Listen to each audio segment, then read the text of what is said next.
Dennis Prager here. Thanks for listening to the Daily Dennis Prager Podcast.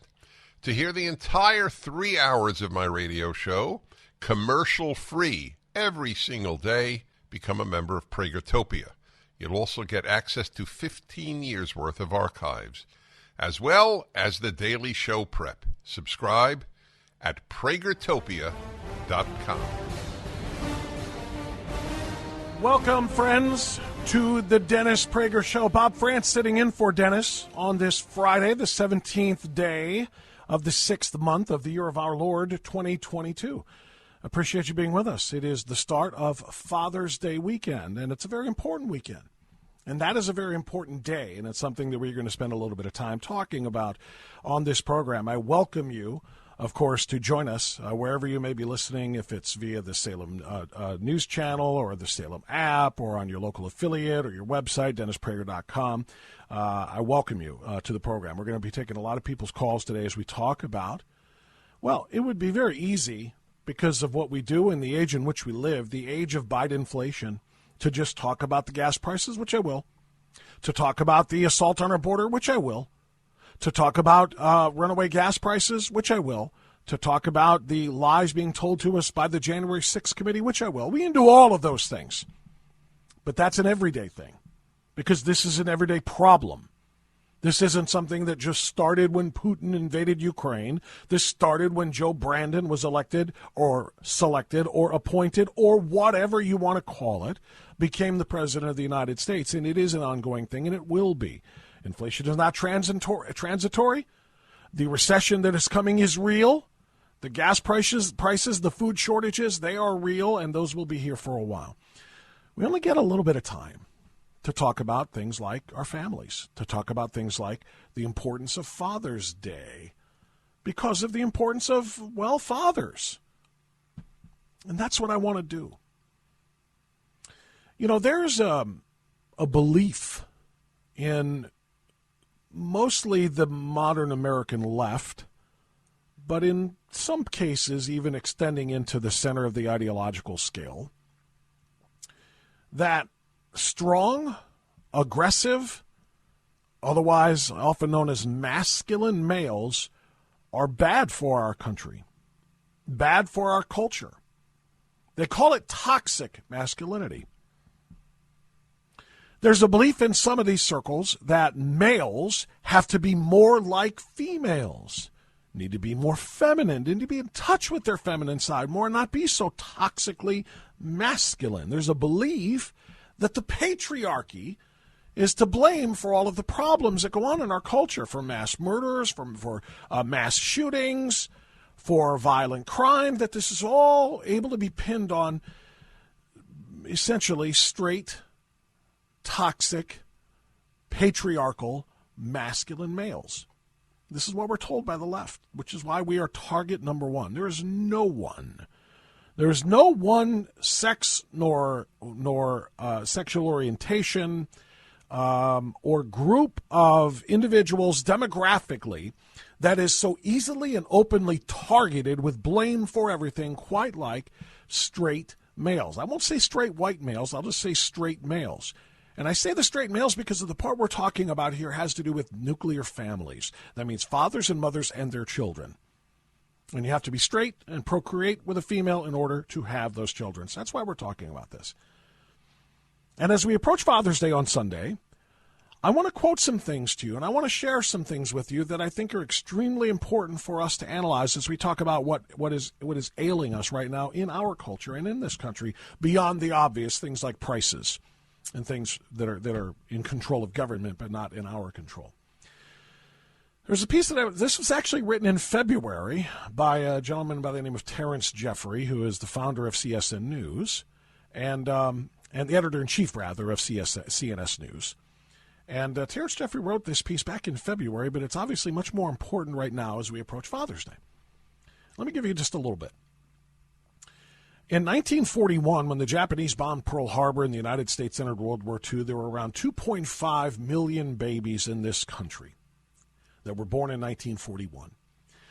Of those babies, according to the Centers for Disease Control and Prevention, 95,700 of them, or about 3.8%, were born to unmarried mothers. So that's a pretty low number, 3.8%, as in 1941.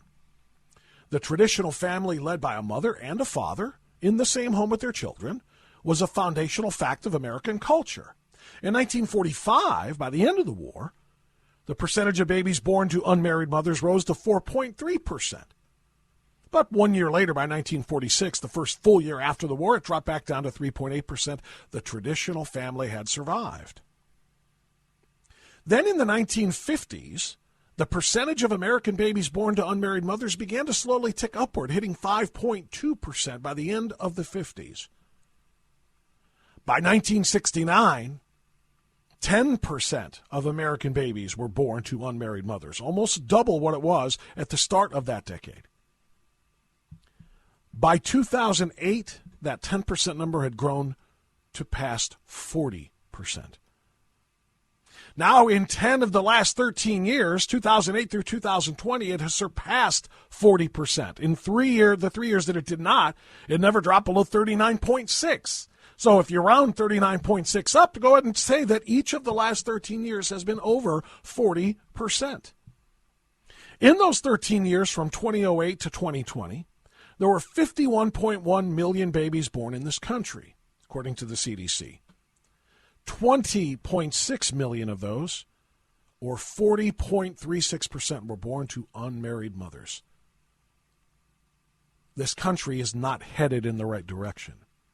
A generation, as Terrence wrote, will soon be coming of age in which a large percentage of the population will have been denied a traditional family life.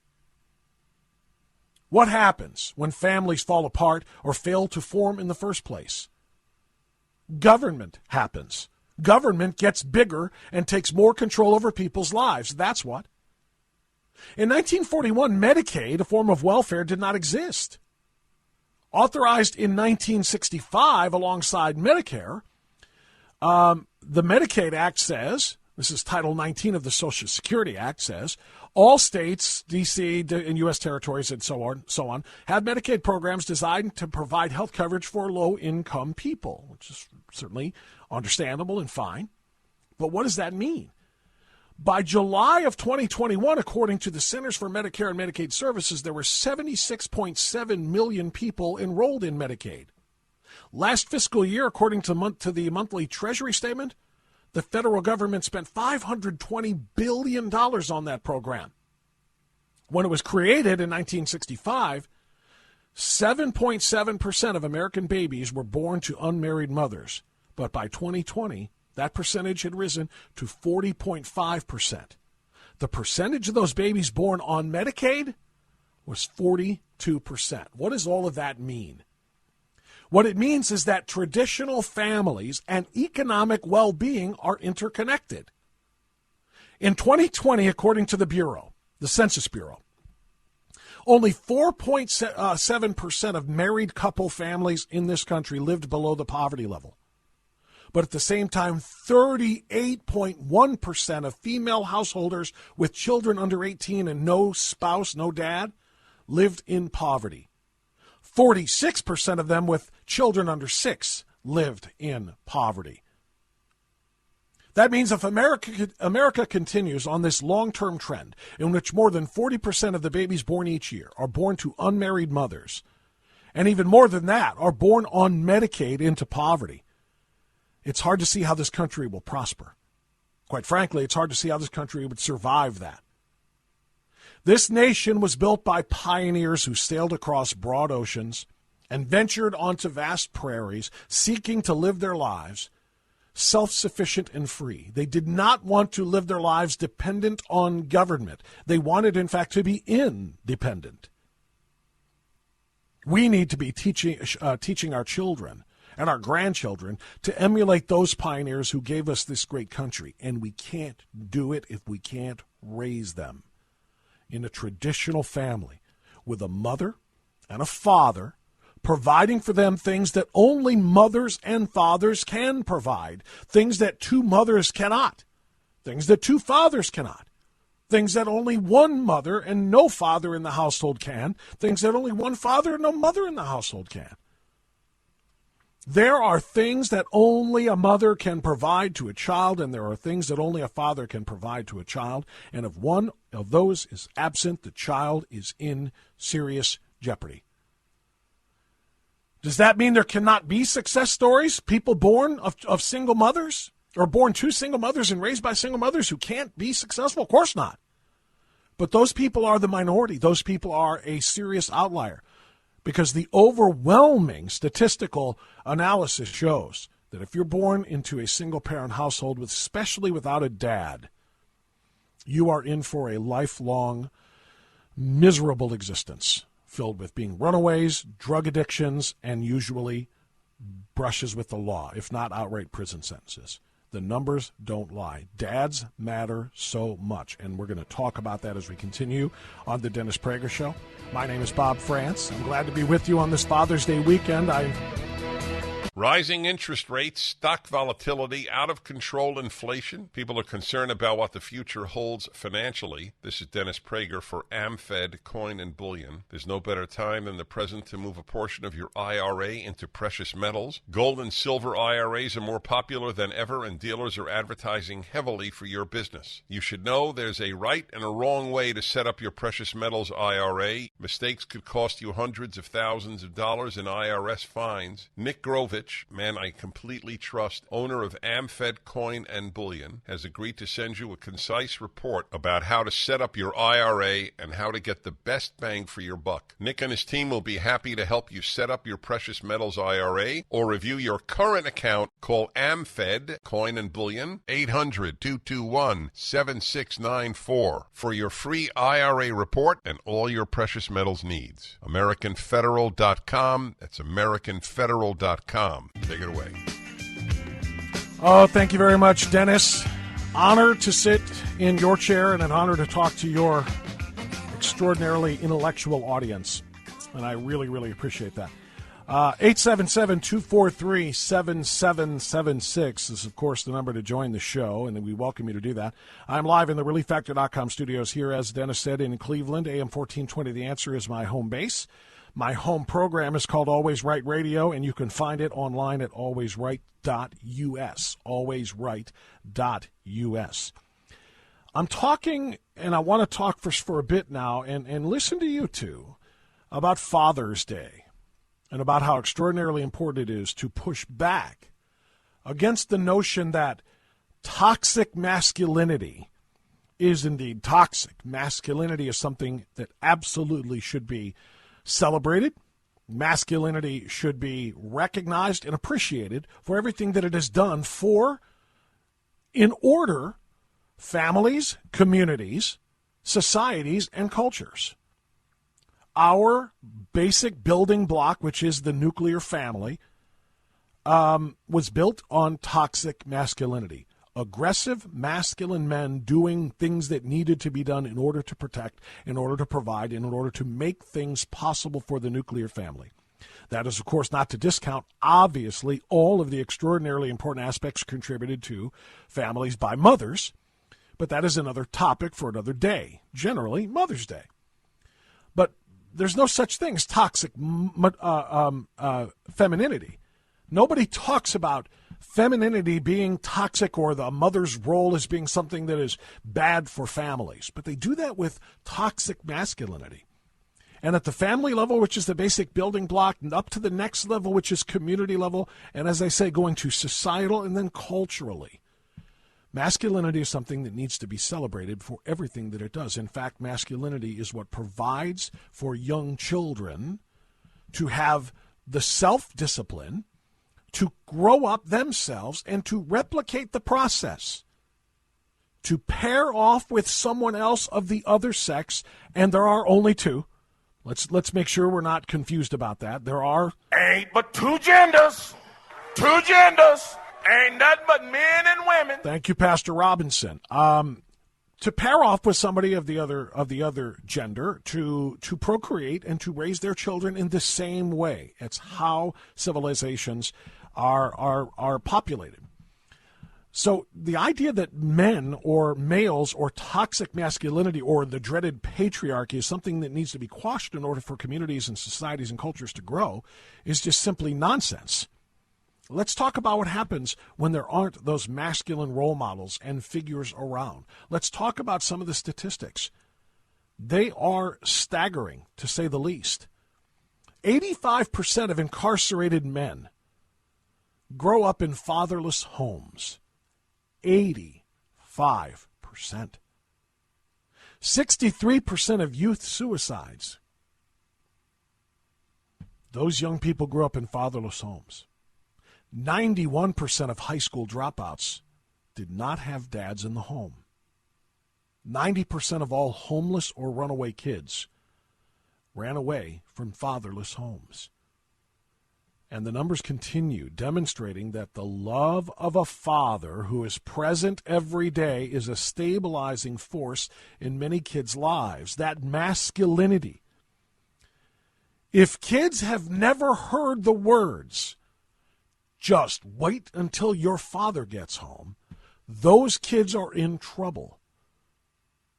Those kids don't know what it's like to fear the judgment and thus the discipline of an authority figure who strikes a little bit of fear and commands a whole lot of respect from those children. Kids who don't know that discipline in the home, which is so overwhelmingly provided by wait till your father gets home, have no such respect for the discipline and the authority figures in the schools, called the teachers, the principals, the coaches. Those same kids who don't have respect for authority in the home and thus in the schools, when they run away and drop out of the schools, they have no respect for the authority figures in the public life. Police officers, for example, bosses, managers, people who are over them in whatever role they are in at that moment in their lives. And that's what leads to those numbers that I just gave you. Fathers are integral. They're not gravy. They're not the cherry on top of the life sundae. They're not the gravy on top of the mashed potatoes. They are integral. If they are not there, it's not a luxury. If they're not there as the necessity, children are in trouble. Now, I said before, and I want to make sure I underscore this point as we are entering Father's Day weekend. This is not to say that a child cannot be a success growing up in the home of a single mom. It's just that those single moms are superheroes. You understand? A woman who is raising kids in a home where the father is not present for whatever reason, either he ran when he found out that she was pregnant, or she didn't want him anywhere near the kids' lives, and so she moved. Or maybe he didn't even know at all. It was a one-night stand, and he's somewhere else, and she didn't even tell him or couldn't tell him that she was pregnant. Whatever the case is, a single mom raising a child or children in a home by herself, if that child grows up to have respect for authority and adults, if that child grows up to go to school all the time, to study, to do well, to graduate, to maybe even go on to college or go right into the work world and be successful, productive members of society, that mother deserves a cape. Because that mother is a superhero. And what makes heroes so valuable is their rarity, because there aren't a lot of them.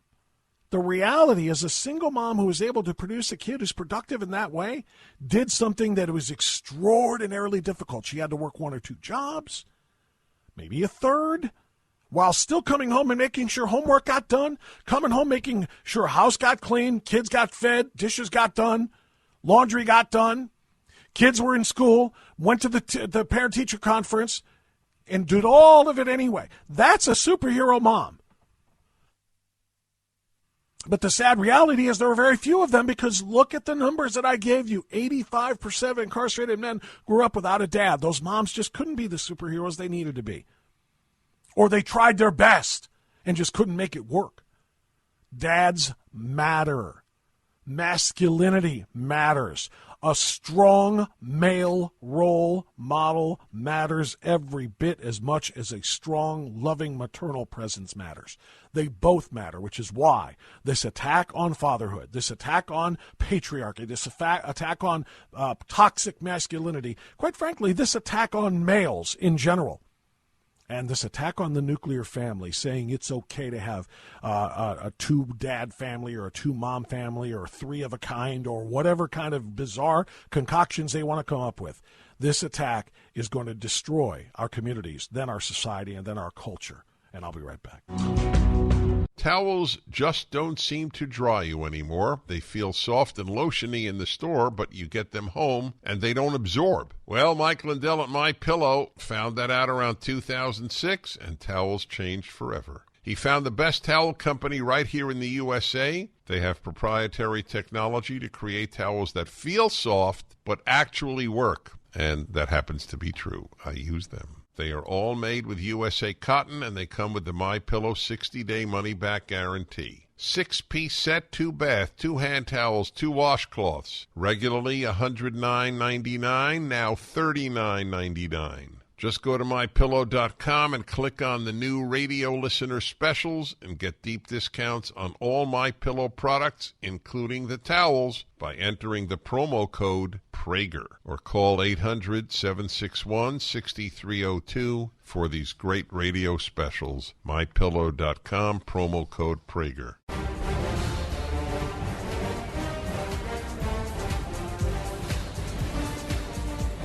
One of the greatest broadcasters in the country. I get a lot of positive feedback when Bob Frantz sits in for me. From Cleveland, Bob Frantz, take it away. Well, thank you so much for that kind introduction, Dennis Prager. If you are watching the broadcast now, instead of just listening to it, hey, we got the video working. How about that? If you are watching and listening by way of DennisPrager.com or the Salem News app or Salem News Channel, rather, or the Salem News app, or maybe one of your local affiliates, however it is that you do it, we've got it working. So how about that? I wouldn't advise it anyway. I'm on radio for a reason. But there it is. It's available to you. I appreciate that. Bob Frantz sitting in for Dennis. I'm live in the ReliefFactor.com studios here in Cleveland, Ohio. And, it's kind of funny with a really wonderful and overly kind introduction to say one of the best broadcasters is there. The only thing that I think, or one of the things, rather, that makes a good broadcaster is the knowledge of when they should stop talking and let somebody else who can say it better say it. You can be a great broadcaster by not saying something and letting somebody else say it better, and I'm about to do that. Normally, I won't play something long form, more than probably a minute and a half in terms of an audio soundbite. But when we're talking about a PragerU video, I'll just play the whole doggone thing. I'll play all 4 minutes and 54 seconds of it if it's something that is said better than I can say it. And since we're talking about Father's Day here as we begin hour number 2 of the Dennis Prager Show, if you missed the first hour, we've been talking about the importance of fathers, and we've been talking about the importance of masculinity in kids' lives. Masculinity is not toxic, or at least masculinity should not be considered by default toxic, any more than white skin or light skin should be considered the skin of an oppressor, just because there have been people with that color skin who have oppressed in the past.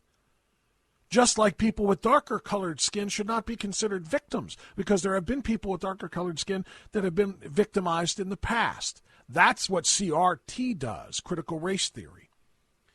Well, when it comes to what we're talking about here, men and women, fathers and mothers, gender roles in raising families, I think it's extraordinarily important to recognize that just because someone is male and masculine, it doesn't make them toxic. Masculinity must be revered. It must be appreciated for what it can do and does do, particularly in the context of families and raising children. And on Father's Day weekend, which is what today is, the start of Father's Day weekend, how can we not do that? How can we do anything less? It's that important. So what I'm going to do is I'm going to let Dennis Prager's PragerU go to work here. Allie Beth Stuckey recorded this one 4 years ago, back in August of 2018. It is just as relevant, in fact, maybe more relevant today because of what we've experienced in the LGBTQ Rainbow Mafia Alphabet movement, even more so in the last couple of years. And this attempt to demasculinize, that's not a word, to emasculate is the word, men, and particularly teaching young boys, you don't have to be a boy, you can be a girl, and encouraging such behavior. So Allie Beth Stuckey recorded this 4 years ago. It's relevant right now, and I think we should all listen to it.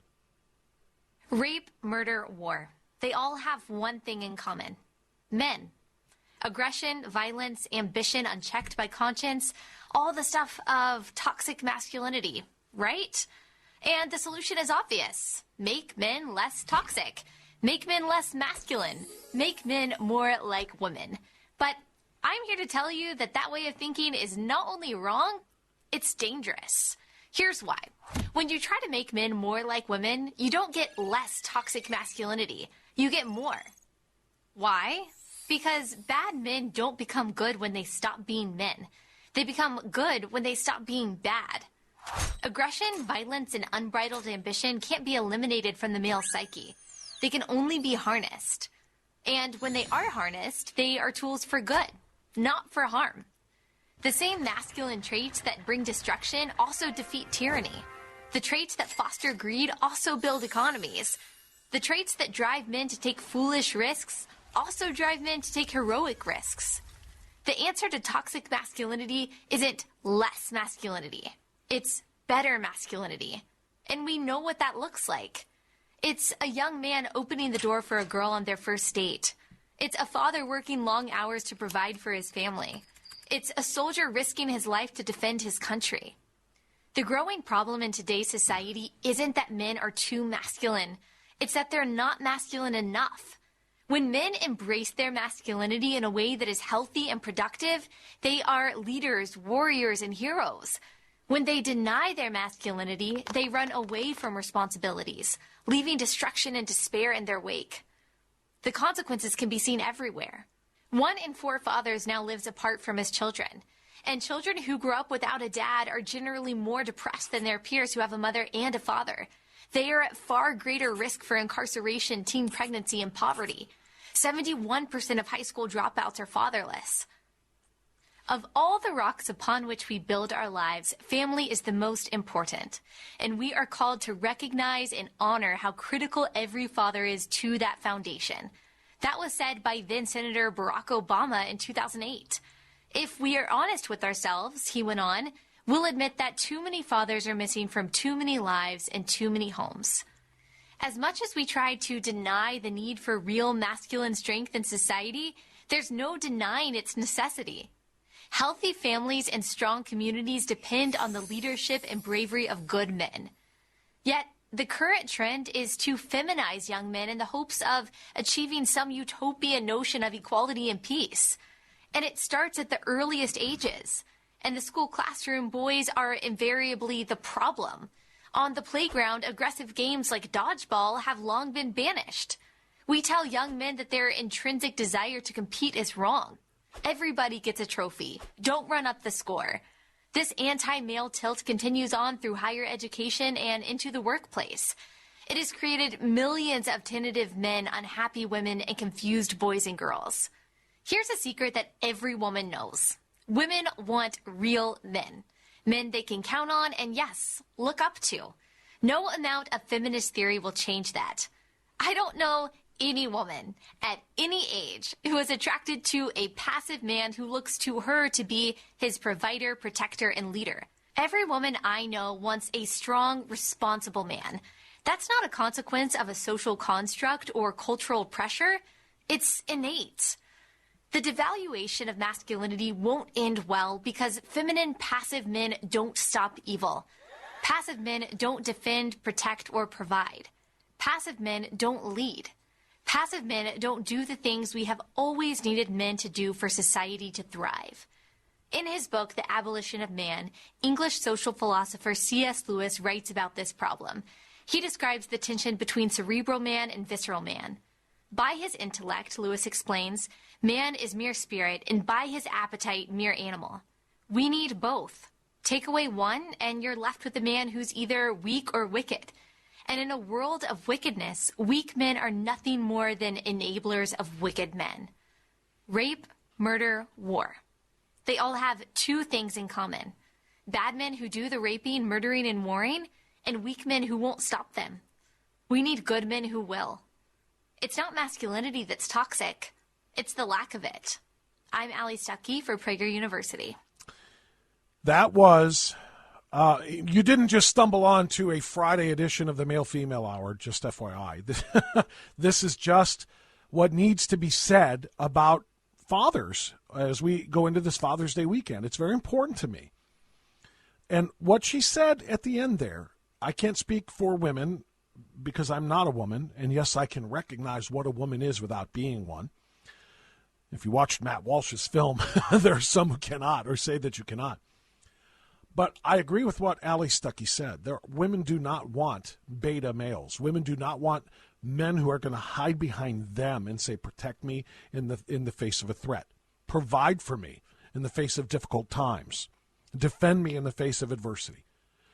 Men have provided those roles. Men have played those roles, rather, have provided those services, who have done those things for their wives, for their children, since the beginning of, Western civilization.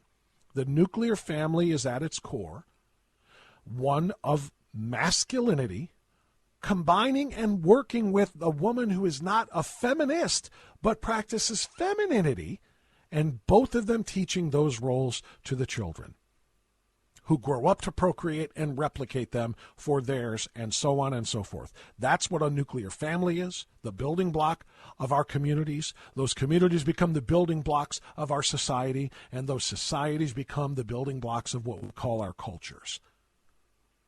And it's extraordinarily important that we do not demonize the core of that, which, of course, is that man at the center of it. So that's the reason I've been talking about it on this Father's Day weekend. I welcome your phone calls once again.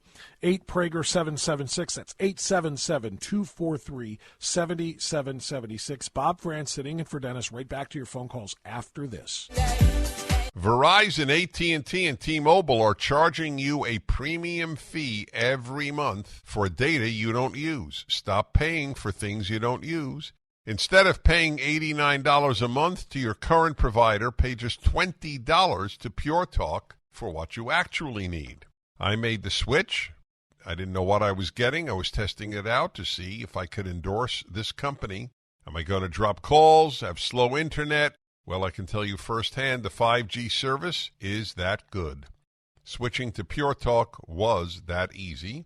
If you've been sitting on the fence, time to take the leap and start saving money every month. Just dial pound 250 and say Dennis Prager, and you'll save an additional 50% off your first month. With Pure Talk's no-risk money-back guarantee, you won't regret this.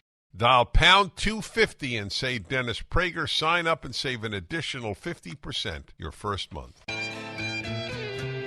I'm not Dennis. I'm Bob Frantz, and I'm in Cleveland, Ohio, and I'm glad to have you aboard the Dennis Prager Show. We're going to go right back to the phones now, and we are lit up here all over the place, and I think we're going to go to Clearwater, Florida, and that looks like John. John, thanks for joining us on the Dennis Prager Show. Bob Frantz sitting in. Go ahead. Hey, Bob, I just wanted to make a quick comment about the goofy dads and the dad jokes. I think moms would never have that aspect because everyone looks at mom as the tender, loving person, but it's dad that always gives that goofy joke or that funny tie to make everybody laugh. So mom teaches our kids how to love tenderly, but it's dad who makes everybody happy. There's nothing wrong with that role. You're right. There's nothing wrong with that role. When dads are trying to be funny and making dad jokes and making everybody happy and laugh and comfortable, whatever, there is nothing wrong with that whatsoever. But I guess my whole point of that was, it's like in my family, my daughter is just like her mom. They're all about fashion, and my daughter models her fashion after my wife, and it's all wonderful. But does my son model his fashion after me? No, he makes fun of me because of he's never going to take fashion advice from the guy wearing the khaki cargo shorts, and the t-shirt and so on and so forth. But when Father's Day comes around, I would like fathers to be treated not how they are at their goofiest, but for the role that they play as fathers, the same way moms are. There's things that you can do, and stereotypical fashion to kind of tease moms in their moments, but we don't do that. We honor them and we say, man, the job you do for our family is so crucial. The loving, protective, nurturing things that you provide for our children are crucial, and that's why we love moms.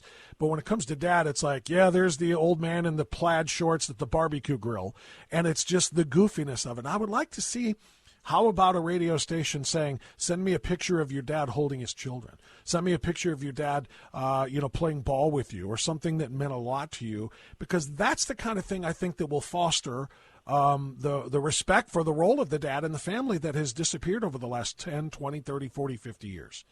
Not to say there isn't room for the fun and the levity that you're talking about and the goofy dad jokes, but when Father's Day rolls around, I would like for the father to be respected a little bit in the same way we respect mom, not just on Mother's Day, but around the calendar. Make sense? Fair enough. Absolutely, fair enough. Yeah, great point you make. And like I said, I tell dad jokes, and I don't wear the most fashionable clothes. But when for people who don't know what you're talking about, I mentioned this a couple of segments ago. There was just a radio station, an FM music station on in my area in Cleveland, and it was something to the effect of send pictures of your dad in his dad clothes. And the worst dad or the funniest dad clothes or whatever will send you a prize. It was a contest. And I thought, why mock dad? Why is dad on Father's Day weekend, why do they have to mock dad? How about send a picture of your dad in his best moment with his kids? Send a picture of you on dad's shoulders. Send a picture of you catching the ball from dad or hitting it to dad. Send a picture of, dad holding and feeding his infant child. Whatever, something that shows that dads have just an equally important role in the development of their kids, more than just telling dad jokes and wearing goofy clothes. That's all I'm saying. And I probably shouldn't have been triggered by it. And I wasn't really, quote-unquote, triggered by it, but it just struck me as odd that dads don't get the respect. And when dads don't get the respect that moms get, dads are deemed to be less valuable, less important in a child's life. And as we have quoted statistic after statistic on, it's not true. Dads are extraordinarily important to the success of the children and their lives. We're going to go to Lake Ariel, Pennsylvania, it looks like. Mike, you are on the Dennis Prager Show. Bob Frantz sitting in. Go ahead, sir. Hi, Bob. I'll try to keep this as short as I can. Okay. I'm a retired state trooper, and when my wife left, I got custody of my 3 children. I remarried, and my wife helped me raise my 3 children. My ex had a baby by her boyfriend. Now, everybody's grown up now. My daughter is an Air Force veteran, and she teaches at a prestigious school in Hershey, Pennsylvania. My older boy is a state trooper, like I was, and my baby flies rescue attack helicopters in the Air Force. Wow. Their half-brother, the half-brother is a druggie. Such a druggie that his half-brother, my older son, actually arrested him for drugs. A couple of years ago, my daughter comes, Daddy, thanks for taking us. If you didn't take us, we would have turned out like my half-brother. And that's the important part that a dad can do. You know what? The pride I hear in your voice. Yeah, I'm going to make sure I heard it all correctly. You've got a son who is a state trooper. You've got a daughter who is a teacher, and you've got another son who flies rescue helicopters. In the Air Force. The pride that I hear in your voice is extraordinary and so very well deserved. And your point is exactly what my point has been through this broadcast. You cannot overstate the importance of a strong, positive male role model in a kid's life, and that is not to underestimate or to diminish in any way the role of the mother, but the father's life is integral, as the statistics prove and as your personal life experience proves. So I'm so glad you shared that. Thank you. Thank you, Mike. God bless you. God bless you, and happy Father's Day to you as well. Let me go to Chicago next. This is Don in Chicago. You're on the Dennis Prager Show. Don, go right ahead. Hello. I really enjoy listening to your show. I think you do a great job. Just want to make a reply on the Father's Day that I've been listening to. I agree 100%. I had one job only in my life. That was to follow my father's footsteps, take care of my children, do what I could do. I failed at everything I've ever done. I refuse to fail as a father. I am proud to have a father that I've had.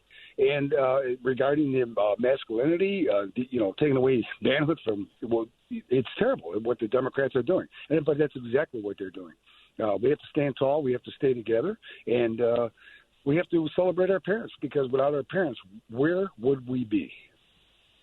Well, that's exactly. I'm glad you brought up the Democrat aspect of this. You're 100% all right. What did Hillary Clinton say? And what do Democrats and leftists say in general? They say it takes a village to raise a child. A village is led by what? It's led by the government. Not led by mom and dad. It takes a village to raise the child. Moms and dads are irrelevant, and it happens to be the same exact philosophy of Marxists, like BLM told us. We'll be back.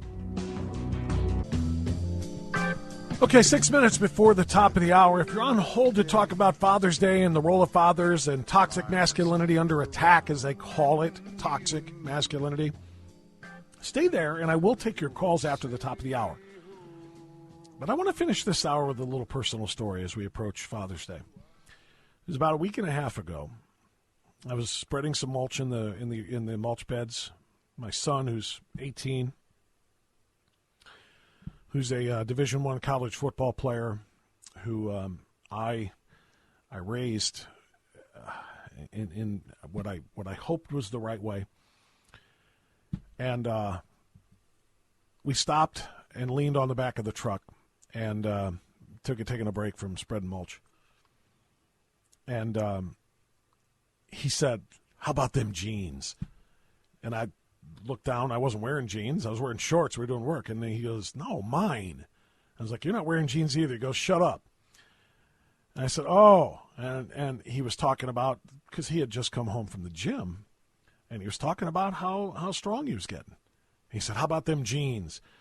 And it just so happens I'm a tall guy. I'm 6'3", and my wife is a tall lady. She's 5'11", and my son is 6'4". And it's like, those jeans made me this physical specimen, I think he was trying to say. Just a little braggadocious father-son banter, And I said, "Yeah." I said, "You got lucky. There's no doubt." I said, "Why do you think I married your mother? I knew we would have tall children." My daughter, by the way, is 5'10" also, and it was just a little moment of levity. And he says to me, "When I have a son, I am going to do everything for him." I go, "What do you mean?" He goes, "I'm going to coach him. I'm going to teach him. I'm going to help him lift. I'm going to teach him martial arts. I'm going to do this.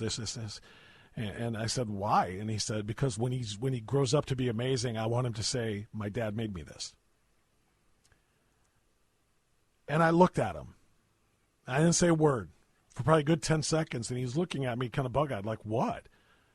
And then I just put a finger in the air, and I just kind of put a finger at the air, and then I turned it, and I pointed it back at myself. I said, "Hello, welcome to my world." That is exactly what I tried to do for you. When you were 4 years old was the first time I threw a ball at you.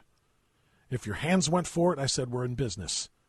If it hit you in the forehead, I was going to have to sit you down in front of a piano. And I said, "Son, this is what I've always wanted, is for you to achieve whatever made you happy and whatever you were most comfortable becoming. I've always wanted you to be an athlete because I've always been one. And, of course, I wanted to coach you and do all of those things. But I said 2 things, son. Number 1, you're going to burn him out if yours is the only voice he hears, because tell me something. How many times have you heard me coaching you through these years where you got sick and tired of hearing me?" He said, "A lot." I said, "Exactly. And so will your son. But if you give him the support he needs and give him other voices as well, you'll get what you want someday, son. You'll get what you want in your own son. But just know how good it makes me feel to know that you want to raise your child the way you might not even realize I tried to raise you." And that's what Father's Day means to me. We'll be back.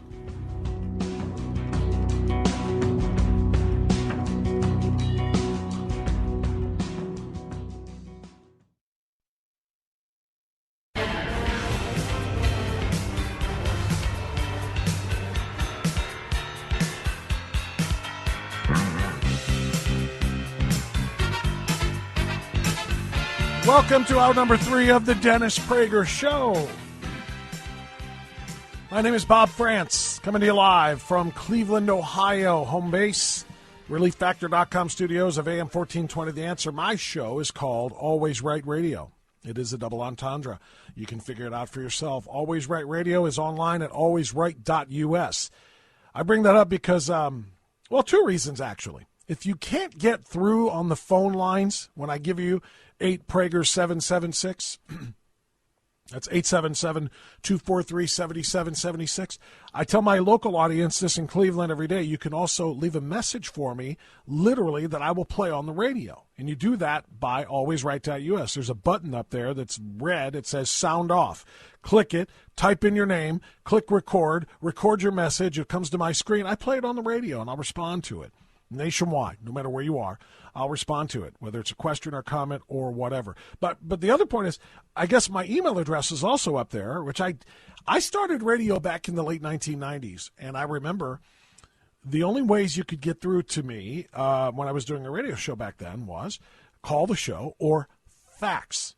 Those who are in radio long enough remember, when you got a fax machine, you fax your comments to, and you'd give the phone number, and the machine would be whirring in the background. We'd have an intern running over there and pulling these things off, and people would be taking, they'd come out of the fax machine like it looks like a little kid with crayons, writing messages and faxing them to the host. Then email became widely available. The very late 1990s and 2000s when the, .com really exploded and the internet really exploded. And then we started taking comments on shows by email. And it was like so much better than faxes because they're right on your screen. And, of course, since then, we don't even do email anymore. It's call the show, or it's leave messages for the show, or it's put comment sections on the web pages, or texting services, all of these different ways to reach a show. But I just got an email. It reminded me about the old days. I got an email on my alwaysright.us page, and the email reads simply from Dennis, "Who needs a daddy when you have an uncle? Sam." So exactly right. That's the left's mentality. You don't need a father. Big Daddy government will take care of you. Uncle Sam will take care of you. That's what it's all about. That's kind of the point. That's exactly what I've been talking about since I started the program 2 hours ago on Father's Day weekend. The left doesn't believe dads are necessary because anything that a dad can provide, the government can provide for you. And, of course, the only problem with that is the fact that it is wholly and provably untrue. Because when real fathers aren't there and government thinks they can do it all, that's when kids end up in prison. 85% of the incarcerated men in prisons today are from fatherless households. So, funny joke. I'm glad you mentioned, but that's what they believe. Who needs a daddy when you've got an uncle? Uncle Sam, that is. Uncle Sam plays the role of daddy for you, big daddy government, and it never, ever works out the way it's supposed to. I almost gave you a local phone number, 877-243-7776. That's 8 Prager 776. If you want to continue to call and talk about dads and fathers and toxic masculinity under attack as we approach this Father's Day weekend, I will take those phone calls. I got a few other things I want to get in this hour as well. But since we promised, let's do the former. Let's stay on the Father's Day issues and the toxic masculinity attacks. Carol is in Lancaster, Ohio. Carol, thanks for joining us on the Dennis Prager Show. Go ahead. Hi there. Can you hear me? I hear you just fine, Carol. Thank Hello? you. Okay. Thank you so much. The fellow that spoke a few calls ago that was explaining how toxic single women are really doesn't have a clue. I'm a retired elementary principal, and so I've watched many families grow over many years. And the single moms that I have known work so hard. They love their kids. They do their best. I've known many dads that put their kids first. They make them a priority, and they grow up so strong, those kids, thankfully. But the problem in this world, this society in general, is the lack of men who take responsibility for that one action. They desert the mom. They don't care about the kid. There is no role model for them to watch. They don't learn, the children don't learn how men should treat women They don't know how to be strong and bold and courageous and do all of the things they should be doing as a man in our society. And that is the piece that's missing. It doesn't matter what color you are, how old you are, what your economic status is. Men need to be fathers. If they're going to go meet a woman somewhere, they need to be responsible for the possibility that there's another life coming, and they need to step forward, whether they're in the home or they come back and forth. The kids need their dads so much. Men need to be responsible for the little person that they create and stick with them for their whole life. There's only one chance to do that right. And when men don't do that, then we have prisons full of people who are lost, who are angry, who feel left out, who feel like victims, and that is the problem, in my opinion. So thank you for taking my call.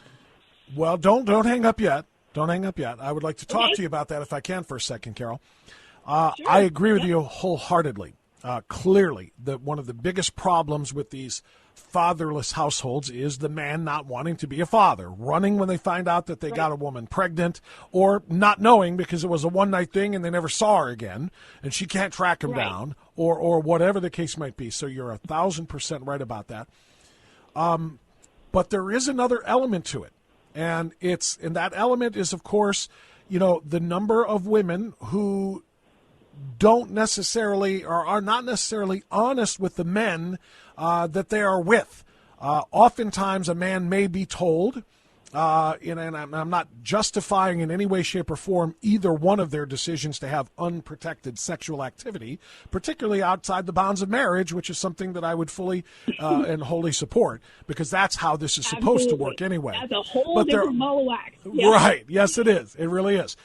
But as it pertains, since we're talking about this, there are guys who have no idea. The woman says, maybe especially if they're a dating situation, I'm on protection, I'm on the pill or whatever, and they're not, or they forget or they don't, and they make an irresponsible decision. And then the man has absolutely no idea after the breakup. So the point here isn't to point the finger of blame at one or the other. If women and men are going to get together and be sexually active, they both need to recognize that, yes, a pregnancy could result, and together we are going to take care of our child. Whether we get married or not, we have to make that commitment. But the reality is, an extraordinary number of these single-parent households come from people who don't make that commitment, or they're actually the products of divorced parents, where they did plan to raise the kids together, but through irreconcilable differences or whatever, mom and dad split. There's a split household. Dad doesn't, get to see the child as often, maybe weekends or maybe every other weekend as visitation goes. So there's a whole slew of obstacles in the way sometimes for kids to have that fatherly influence. A big number of them, like you said, are the ones who just run and don't take their responsibilities up. But others are relationship driven, either by married or unmarried mothers and fathers of these kids. Agreed? Carol, are you still there? Did we lose Carol? Okay, we may have lost Carol. I'm here. Oh, there you are. I'm sorry, I couldn't hear you anymore. For some reason, you were dropped out. Yeah, go ahead. Yeah, I called back. Sorry, I don't know where I went. But absolutely, I agree with you. It's got to be 100% responsible on both sides of the party. So I'm not excusing women for not being honest. And yeah, the story of when to have a relationship and sexual relationship is a whole different bowl of wax, and I could go on forever on that one. But I agree. I mean, as adults, it's everybody needs to be responsible, honest, and all those things. But I do think, honestly, that men in general, the ones who are not in the home, are a large part of the problem for those kids. They're missing huge piece of an example. Yeah, so it's not toxic women. I don't even know where that came from. No, it's not. I don't think anybody really. Well, I think maybe one caller referred to toxic feminism, and I don't think that's a thing. Yeah. Yeah. I don't think that's a thing. I think there is such a thing as feminism demonizing masculinity and therefore, trying to force masculinity out of the family relationship, outside of the family dynamic, and maybe that's what they mean by toxic. But super quick, in 30 seconds, let's tie this to another huge story right now, which of course is Roe versus Wade and the situation of abortion. Should a father who knows that his girlfriend or wife is pregnant with a child have as much say as to whether or not that child is allowed to live, or is the decision only up to the woman? Well, that brings a bigger question to mind. First of all, I am pro-choice when it comes to somebody making a choice. Oh boy. Okay, listen, Carol. I know. There's a hard break here. I apologize for setting you up there. I thought I'd get a quick answer. 20 minutes after the hour, Bob Frantz sitting in for Dennis Prager. 8Prager776 is the number, 877-243-7776. I want to respond super quick to the last caller from Lancaster, Ohio. Her name was Carol, I believe it was. I didn't expect her to go into a longer explanation when I tried to get her just before the buzzer and the hard break to answer the question, should men have a say in whether or not the unborn children that they are responsible for are given birth or aborted? Everybody says it's a woman's choice. It's a woman's decision. My body, my choice. Between a woman's health care choice between herself and her doctor. Now, if you're pro-life, this is not an issue. You believe, of course, the child is going to live. And if you don't want the child, you can't raise the child, and it's a situation that is untenable for you, though, that's what adoption is for. That's why I'm here. My mother had an option. She chose adoption. It's a very, very subtle difference between abortion and adoption. 3 letters, B-O-R-D-O-P. It's abortion, death. Adoption, life. I was given adoption up for adoption. I was allowed to live. Here you are. Here we are having this conversation together. But when women don't believe in life and they believe it's just my body, it's my choice, me and my doctor will figure it out. Maybe I'll have the baby, maybe I won't. Where does dad come in? Where does the father come in? Because the last caller, Carol, was right. Fathers need to be there for their children. But as such, does a father not have a right to have a say in whether or not he has children? Can the father say, don't abort that child? It's 50% mine. Because quite literally, you can't have that child without my participation. You couldn't have conceived of that child anyway. So if it takes 2 to conceive, why does it take only 1 to decide whether the child lives or dies?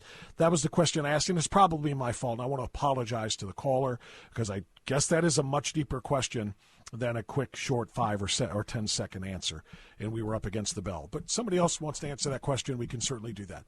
I want to go now to Chesterton, Indiana, and that's where Susan is. Susan, thanks for joining us on the Dennis Prager Show. Bob Frantz sitting in. Go right ahead.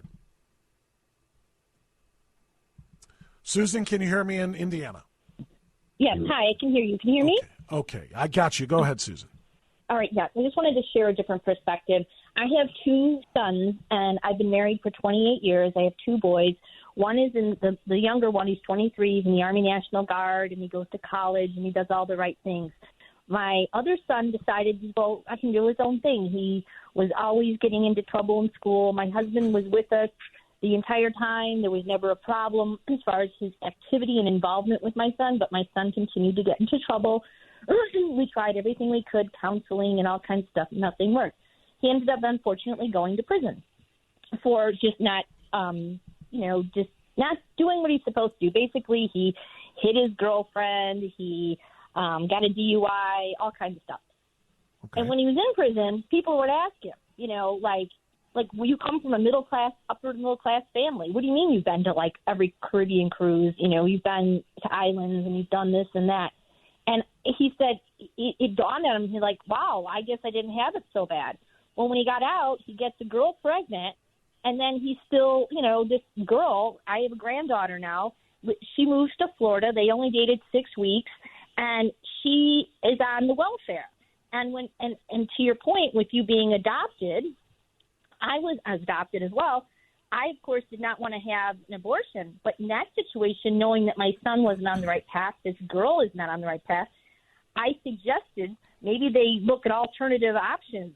Well, she ended up having the child, and my son is not active in this poor little girl's life. And so now she's on the welfare, and he decided he would get his life together. He has a job now. He's doing things better, but he's not living in my home. And I just wanted to put a perspective on it that even though me and my husband and my other son, we all did the right thing, sometimes people just don't want to comply to the rules. And our society feels like then we have to pick up the pieces for people like him, this girl, my granddaughter, and they're on the welfare. And it's like it's set up for failure because this girl, why would she ever get off the benefits? Because she gets literally more things for free than I could possibly ever see her getting based on her educational background. So something is wrong with the amount of generosity that we give. I know that sounds rude and mean and cruel, but I feel that some of the benefits are so good that it gives the mother of my granddaughter no incentive to get off those benefits. Well, not only does it disincentivize getting off of the benefits, sadly, in our culture, it incentivizes some women to have more children that they cannot provide for because it makes the benefit check bigger and they don't have to work and they don't necessarily use all of the checks and the other things that are given to them through welfare and other children's services for the children. The children get the bare minimum and necessary to survive, and the mother or mother and new boyfriend or whomever uses those monies on themselves. That is a sad reality. But to the bigger point that I think you're making here, and I really appreciate you calling to make it, Susan, and I want to address it for just a second, and that is you can do your very best. You raised both of your sons the same. One of them turned out to be terrific, wonderful, productive, educated, working, and so forth. The other one chose a bit of a different path. You probably wonder to yourself, what did we do wrong? How did we go wrong? We raised them the same. We raised them in the same house with the same rules. They had the same money. They had the same lifestyle, the same type of neighborhood, the same type of school. Why did one of them go one way and one of them go the other? And the answer is nobody will ever know. Nature versus nurture has been a discussion in the American culture for eons, since longer than I've been alive. What makes a child turn out the way a child did? Is it nature versus nurture? And the answer is it's different for every child. You can nurture them the same and have them come out the same, sometimes different, because there is a natural proclivity or a draw, if you will. I'm probably lacking the right word here, to be drawn to things that are a little more risky for some people, a little more dangerous, and they're a little bit less inclined to just do the safe and the right things. And there's nothing you can do about it. Which is why when I was talking even about single mothers, some single mothers turn out great kids. They are, however, the outliers. The majority of them can try their tails off, and their kids just aren't going to be able to do well without their fathers in the household. You can do your best, but you cannot force something to happen with your children. I wish you well, and I wish your family well, and I wish your grandchild and her mother well, too, because it's a very difficult situation you just described. Thank you so much for that call. More calls coming up. Bob Frantz sitting in for Dennis Prager on the Salem Radio Network. Prescott, Arizona. Kevin, you're on the Dennis Prager Show. Bob Frantz sitting in. Go ahead, sir. Good. Thank you for taking my call. My pleasure. I actually was a single dad for 20 years, which was unheard of 21 years ago, when I became a single parent from the time my daughter was 3 months old. I also have degrees in adolescent counseling psychology and worked in group homes with kids coming out of juvenile prison and within the juvenile probation system. I will tell you this, the court system in a lot of states really go against the fathers, and they do. I've seen it with my in courts, literally, where the mothers actually use the courts to punish the fathers, and use the kids as a weapon against the fathers. And at some point, the fathers, a lot of times, they just get done being beat up by the mom and the courts, and then they just walk away. That wasn't my case, but I've seen that firsthand.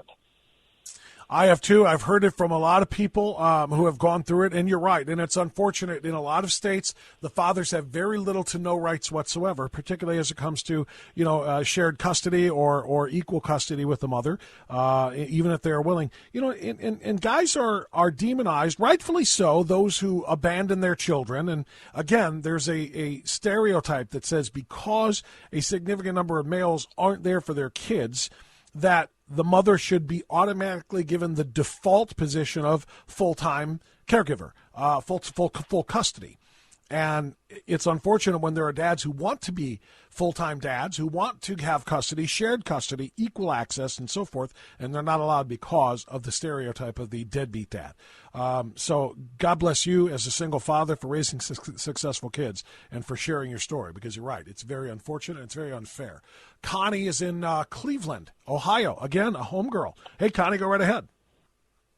Hi, Bob. I think that I firmly believe that the father should have rights to prevent the girlfriend or wife from having an abortion. And for one example I can give you is years ago I typed up a medical report, and the father ended up in the emergency room because he was so distraught because his girlfriend had an abortion. So that is an awful thing to hear. And, that's, I don't want to say that's common, and maybe it is, maybe it isn't, I don't know, but anytime I hear stories like that of where men have no say and they're begging their girlfriend or their wife or whomever it is who's doesn't want to have that child, please don't kill our baby, please. The default decision always comes down to her because she has to do the carrying and the burying of the child. And she wouldn't have a child if it weren't for the father's participation. He ought to have a participation in the decision. I don't know what to say about that other than it's tragic. Yeah, I know. Well, yeah, Connie, thank you so much for the phone call. There's no answer to that, by the way. There isn't, because there's only two people involved. It's not like there's a tie break. Okay, the third person gets to decide, unless, of course, the third person is the child, and the child should be able to break the tie and say, I'd kind of like to live. Hey, that's all the time that I've got. We've spent the entire program on dads and parenting and nuclear families because it's Father's Day weekend. Please thank your dad. Please give respect to your dad, the father figure in your life, and please make that the norm every day. Dennis Prager here. Thanks for listening to the Daily Dennis Prager Podcast. To hear the entire 3 hours of my radio show, commercial-free, every single day, become a member of Pragertopia. You'll also get access to 15 years' worth of archives, as well as the daily show prep. Subscribe at pragertopia.com.